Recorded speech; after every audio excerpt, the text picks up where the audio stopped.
Welcome to episode 2 of the Cleveland Sports Grind. Your host, Chuck Balcher, and I'm very happy to be doing this again. We're going to be taking calls today if anybody wants to call in and ask about any sports question.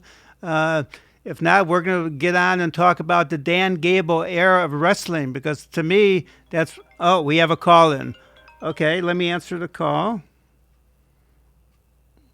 Okay, do you have a question out there? Is this Chuck's talk show? Yes, it is. Thank you for calling in. You're actually my first caller on the show, so we're very happy to have you call in and ask a question. Oh, wow, I'm excited. Thank you for having me. And what is your question? I just had a question and wanted to talk about the 2016 Cavs era when they won the championship over the Warriors. Well, that's fantastic, because that's what actually brought me back from Hawaii, the fact that they did win the championship. Yeah, I mean, it was really fantastic, and that was like their prime era, I would say. I mean, LeBron and Kyrie were the best duo, and I just remember them always working together. They made so many great shots and moments. Yeah, I agree with you, and it was so exciting for me that I came back to Cleveland. The one thing I do regret is not walking down Euclid Avenue with a sign and having half the city of Cleveland following me so we can get LeBron to stay in Cleveland. Since he brought me back, I thought it would be nice if he would stay and bring back a couple more championships. Yeah, I mean, I remember the feeling of Cleveland when all that was happening and how they came back from, I forget exactly what the score was, but I know we were down a few games, and I remember going to the watch party down in Cleveland when it was really hyped up, and it was just the most exciting moment that they won that game. It was at the Warriors Stadium at that time, and the seconds when Kyrie made that shot over Stephen Curry, it was really something special. Well, I just want you to know I was in Hawaii for 40 years. I'm sitting there. He made that shot, and the first thing I said to my family, okay, pack up your bags. We're coming home.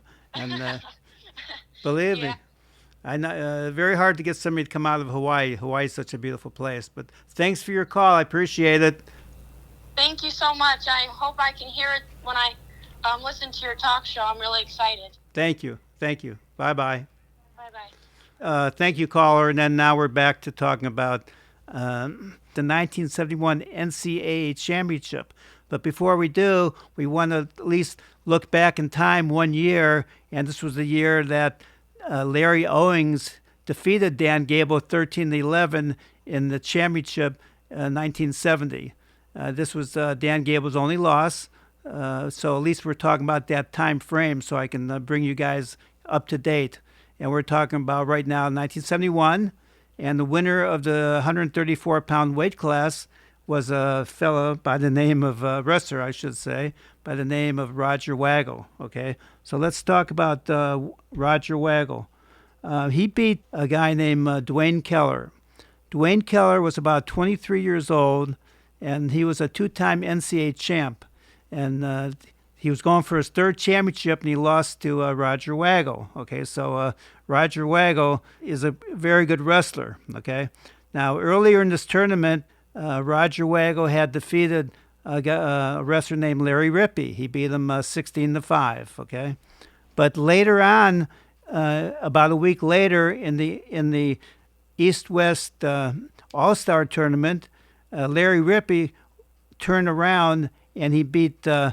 Who did he beat? Let me think of who. Oh, Larry Rippey beat. That's it. Roger Waggle. He beat him. I think he beat him 9-4. Okay, so we have all these records, and that's. I'm introducing those two wrestlers right now. And why am I doing that? Because Larry Rippey was actually defeated the year before in 1970 by a wrestler named Tom Milkovich. And Tom Milkovich pinned him in 3 minutes and 15 seconds, okay? So I'm just trying to introduce some of the wrestlers that have a connection to Dan Gable, okay? Because Dan Gable, as we all know, is considered, if not the greatest amateur wrestler of all time, but definitely up there on top of that. So Roger Waggo defeated Dwayne Keller. Okay, now Dwayne Keller was the two-time champion, and Dwayne Keller actually defeated a wrestler, and we're going back in history a little bit, but by the name of Rick Sanders. Rick Sanders was the 1965 and 1966 NCAA champ, and he was also a world champion in freestyle. So this was a very good wrestler. But if you go back to the 1968 AU championship, Rick Sanders defeated none other than Dan Gable 6-0 in a match there. So what we're trying to do, we're just trying to build a little progression of different wrestlers and who beat who. One other thing about this 1971 tournament is that we're talking about Larry Rippey. Okay, well, how did Larry Rippey get into the almost the semifinals of the championship? Well, he defeated none other than Tom Milkovich. Let me tell you a little bit about that match, okay? Because I'm somewhat of an authority on this time period. Tom Milkovich was a very good wrestler. He wrestled Larry Rippey, okay? So Larry Rippey, who Tom had beaten the year before in 3 minutes and 15 seconds, he was wrestling against Rippey. Rippey came in. Tom looked at him, and he said to himself, he's not going to do a pancake on me, which means turning me over and try to get points, but that's exactly what he did. And before Tom knew it, he was down 6-1 in the match. Tom crawled his way back, ran out of time, and ended up losing 7-5. Now, in my opinion, if we talk about Tom Milkovich's career, this was the only match in Tom Milkovich's whole entire career of 7 years, which is talk about 3 years in high school and 4 years of college, that he probably shouldn't have lost. Okay, so let's talk about a couple other wrestlers here. We're going to jump up to the 142-pound weight class in 1971, and here's who you have there. Darrell Keller, okay? Darrell Keller is the brother of Dwayne Keller. He also went on to win 2 NCAA championships.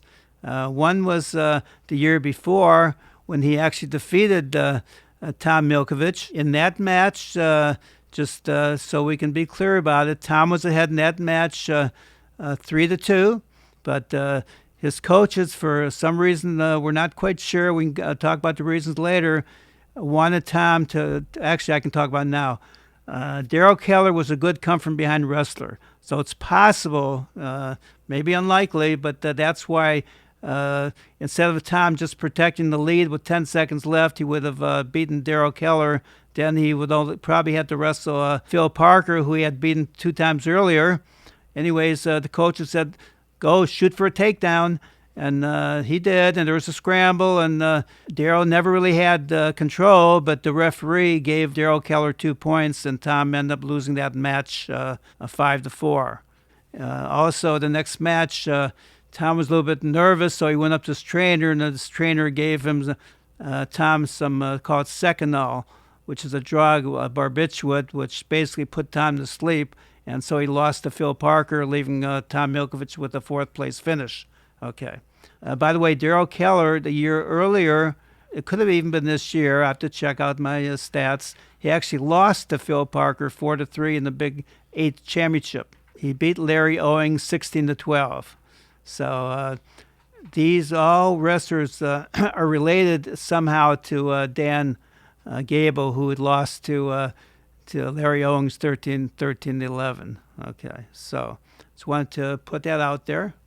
If anybody has any questions about that tournament, you can call in. You can ask me about that. But mainly the reason why we're talking about this is because Dan Gable actually in the later interviews had expressed Larry Owings had wrestled me. Did he get worse? Because here he lost the next 2 years in the championship. So, but I'm trying to explain that Larry Owings maybe didn't lose anything, but he had some wrestlers who were actually better than Owings, and we're talking about Tom Milkovich and Darrell Keller. Okay, so because they had both defeated Larry Owings, and Tom Milkovich actually defeated Larry Owings 2 times by a greater margin than what Darrell Keller beat Larry Owings. Darrell Keller beat Larry Owings 16-12, where Tom beat Larry Owings in the 1972 championship. He beat him 8-4.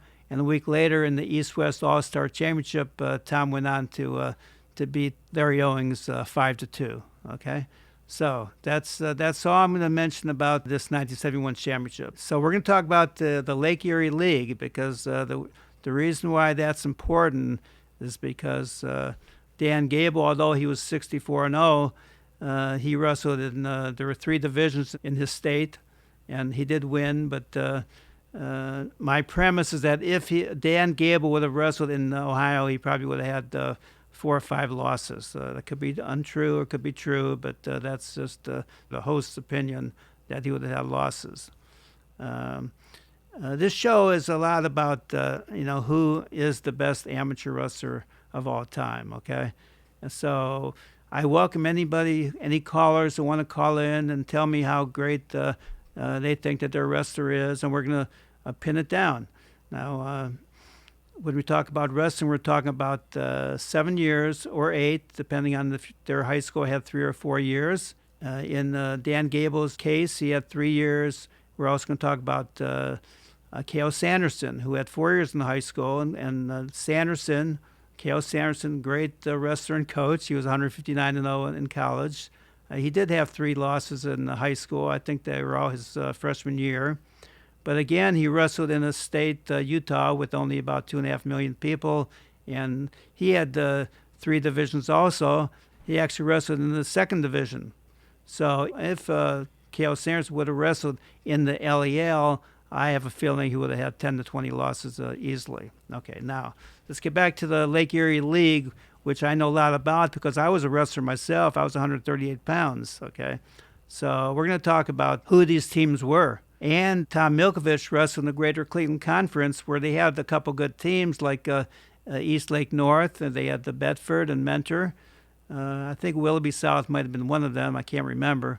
Tom's father would always schedule meets against the Lake Erie League because that was the most powerful league in the state. Okay, during the 1969 season, where I was actually the 138, Tom was 127 the whole year, but when they wrestled Cleveland Heights, he actually went up 1 class to 133 because their 133-pounder guy by the name of Conrad Callender was sick that week. So they moved Tom up. But what I want to say about this night, I call it the Road to the Roses, because they had 4 teams in this Lake Erie League, which were all had almost identical records, something like 9-1 or 9-2.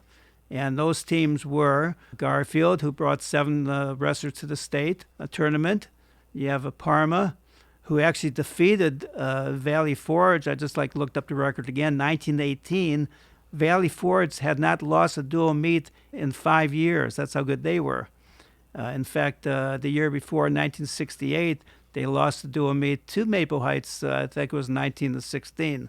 So this is a very competitive league. And we have one other team, Euclid. Euclid, I'm sure they beat Garfield, something like 19-13. They also trounced Cleveland Heights, which the team I was from. They beat us 35-5. I think we might have had a couple injuries that week or whatever.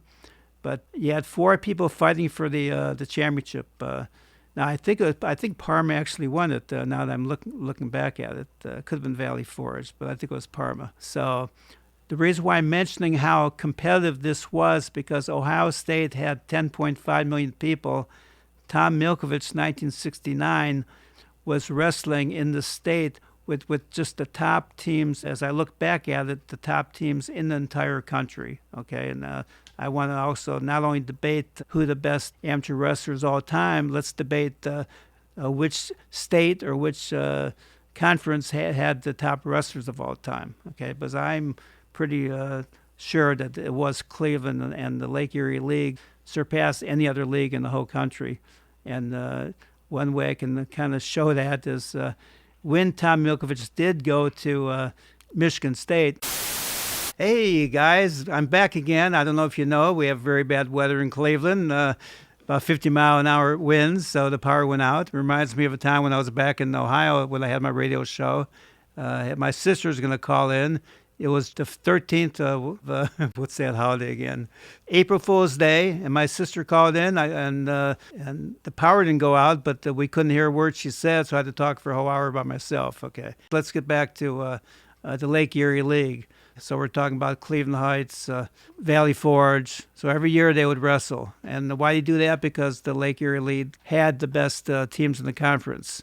So the year I wrestled, 1969, I just want to go back and explain the fact that we had a very good wrestler named Danny Weir. In fact, Danny Weir wrestled a meet between 1969 between Cleveland Heights and Maple Heights, and actually tied their 138-pounder Dale Brooks. Normally, I was a 138-pounder, so I would have wrestled Dale Brooks, but for whatever reason, our coach Shear decided to move me up to 145 pounds, where I lost to another one of the wrestlers at Michigan State. Eventually, his name was Rick Flaherty, and I lost, I think it was 14-3. Could have been 11-3. I can't quite remember. But like I said, Tom Milkovich went up a weight class to 133 pounds because Conrad Callender, who was the state champ, got sick that week. Just so happens Pat Milkovich at 103 pounds was also sick that week. So that gave Heights a chance to win that meet. Like I said, I could not beat Danny Weir, so instead of wrestling 133, I had to go up to 138 pounds. But if fate would have been differently, if Danny Weir wasn't around, or if he decided to wrestle a different weight class, 127, 138, I would have been the 133, and I would have wrestled Tom Milkovich. And if Tom Milkovich would have broke his leg or had to forfeit the match, it could have been me, Chuck Balch, which would have had the only win over Tom Milkovich in his career. But fate was not like that. And my best friend, Paul Friedman, ended up wrestling Tom Milkovich and got pinned in 551 or 552 in that meet. So why am I mentioning this? Okay, like I said, you had 4 top teams in the Lake Erie League, which is where Tom Milkovich came from. You had Parma, you had Euclid, Valley Forge, and Garfield, and they're all fighting for a championship. But right beneath them, you have another 4 teams which were very competitive. You had Shaker Heights, who only lost to Shaw by 1 point, and you had Shaker Heights, who only lost, I think it was to Valley Forge, by 1 or 2 points. So you have 6 top teams in the state vying basically for not for the championship, but showing how competitive they were. And you also had Brush High School, where I got my only pin I call it 6:01. The time already ran out, but the referee slapped his hand on the mat, and I got a pin. If it wasn't for my pin, actually, we would have lost to Brush. So you have 6 top teams, and this is how competitive the Lake Erie League was. So I just want to talk about that. Okay, so Tom Milkovich wrestling in the same era and mostly disposing of his foes, either pinning them or beating them by 10, 12 points. It was pretty regular for him ever since he was a freshman to a senior. So that's about talking about the Lake Erie League. Now we're going to talk about a couple other subjects. The main reason for this show is we're going to try to get people to call in and tell me how great they think that another wrestler is, because my premise is that Tom Milkovich is the best amateur wrestler of all time. In fact, I'm writing a book about that, and it's not quite ready, but we're working on that. Okay, so Pat Smith was a four-time NCAA champion. You have Carl Starossi, actually a 5-time champion. I can't pronounce his name, Yakin Mahala. He was a 4-time champ. You have Kyle Dake was a 4-time champ at 4 different weight classes. I know Rutherford was not a 4-time champ, but I'm sure some people will call in and tell me that they think he's the best wrestler of all time, and there are a couple other ones at that weight class. So in my mind, they don't need to have wrestling matches anymore. They don't need to have dual meets, because I will be able to predict who's going to win the match and the dual meet. And I use this power structure. You look at the people's past records, who they beat, by how much, and I'll be able to predict all the different winners. So if anyone wants to debate that, please feel free. But we have a big dual meet coming in, I think on February 16th, with Ohio State against Penn State. Both are undefeated, and that should be a real good meet. I know a lot of people think that Ohio State might actually beat Penn State. So we're going to see about that. And then I have a little power rating. We're going to give each wrestler in the NCAA a score.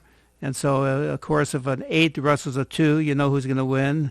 If it's an 8 wrestles a 7, we know actually who's going to win. And so I'll be able to predict not only who's going to win the match, but actually probably the score he's going to beat them in.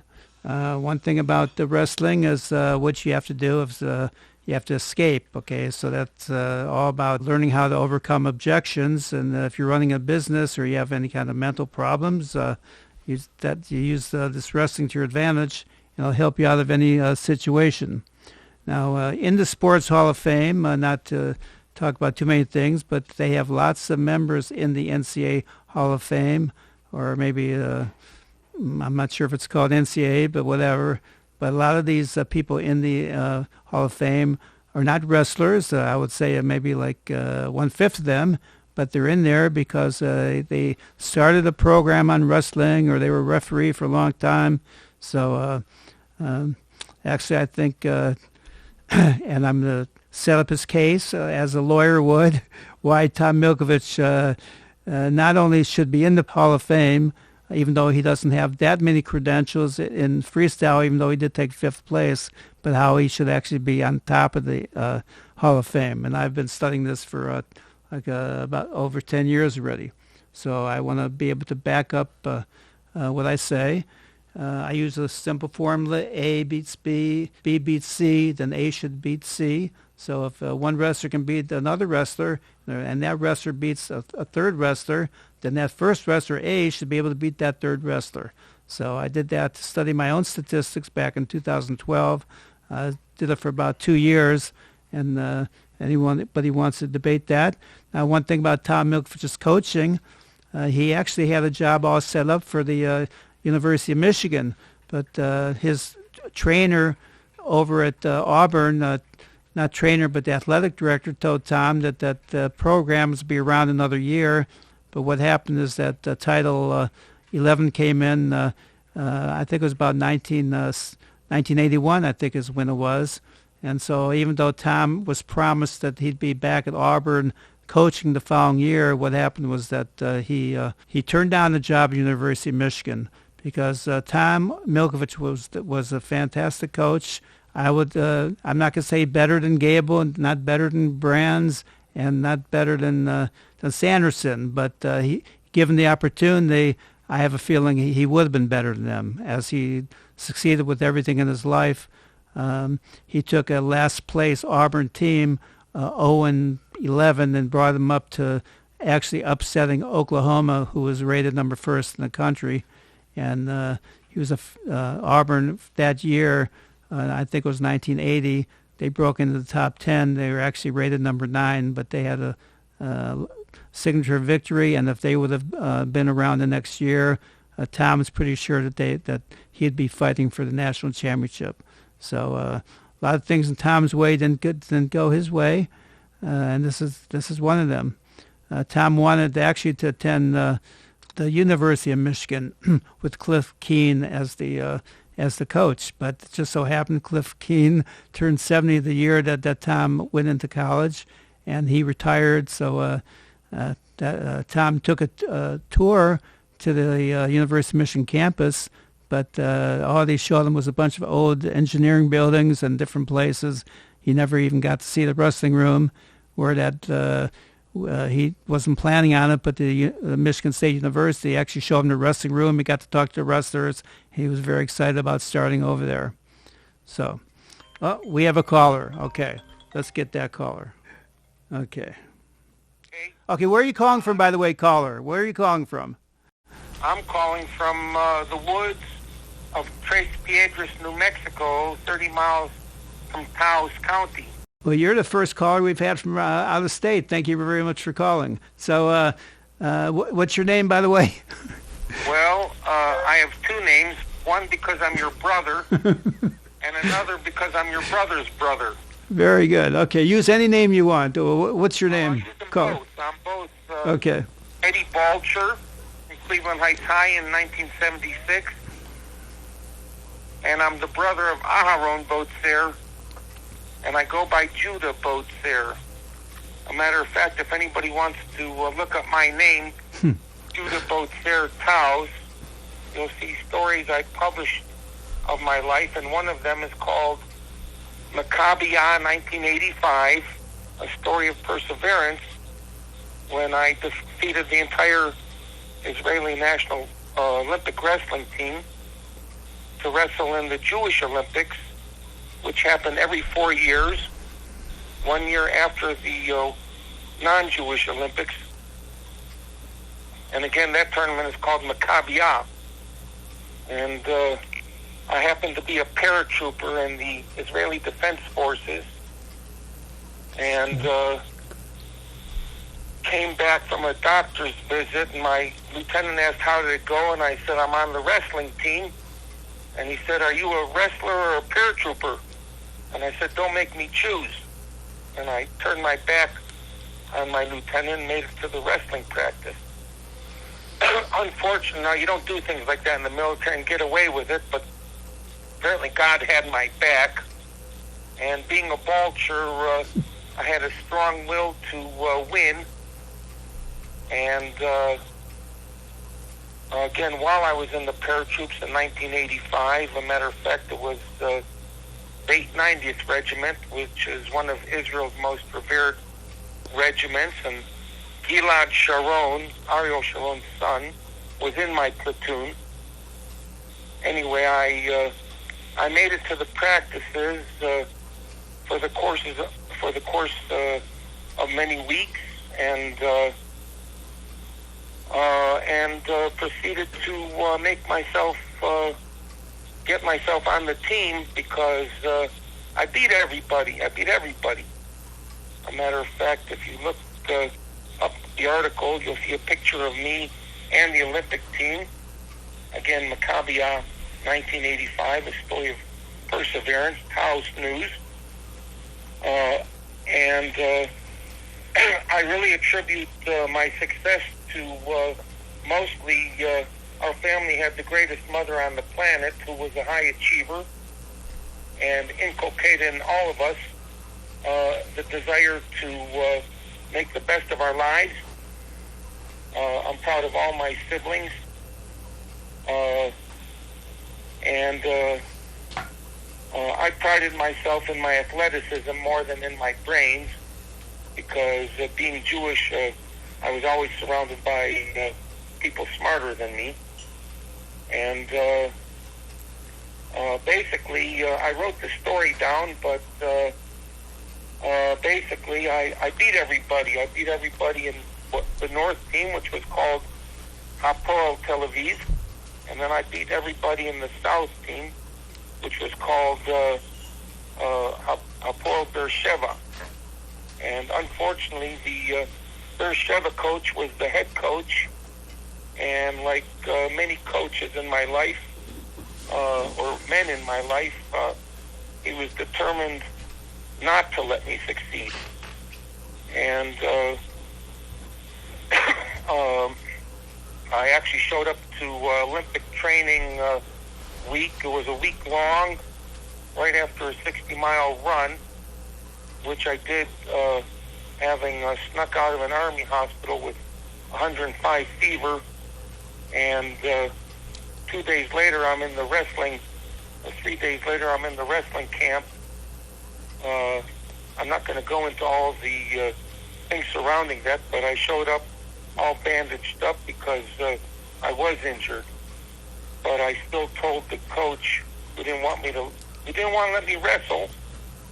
By the way, how much time do we have? I can sum it up in 3 minutes or add more good detail.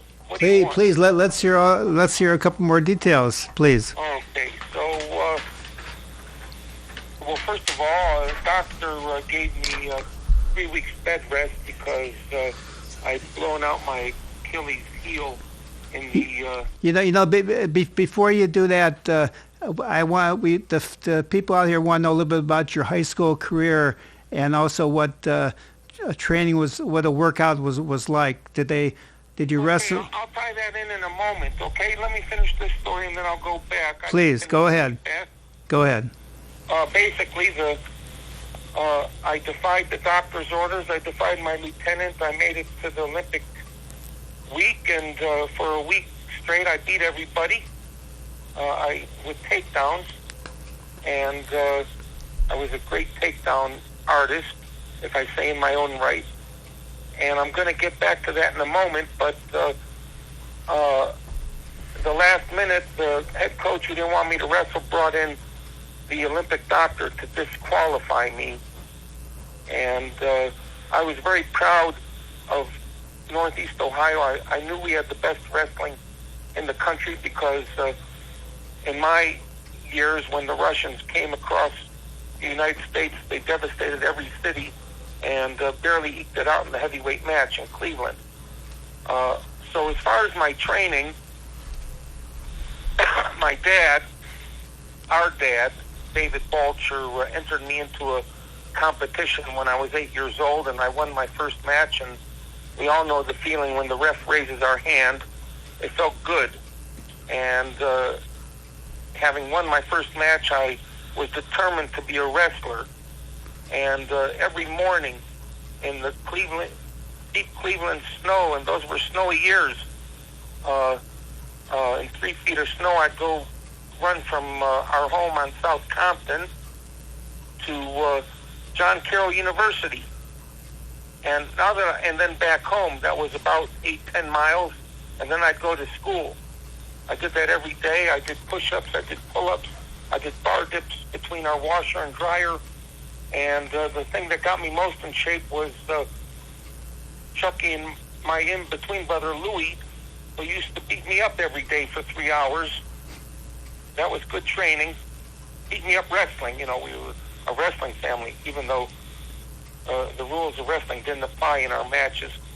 And anyway, I trained hard.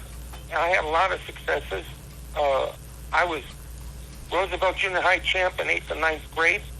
I made it to districts as a sophomore. I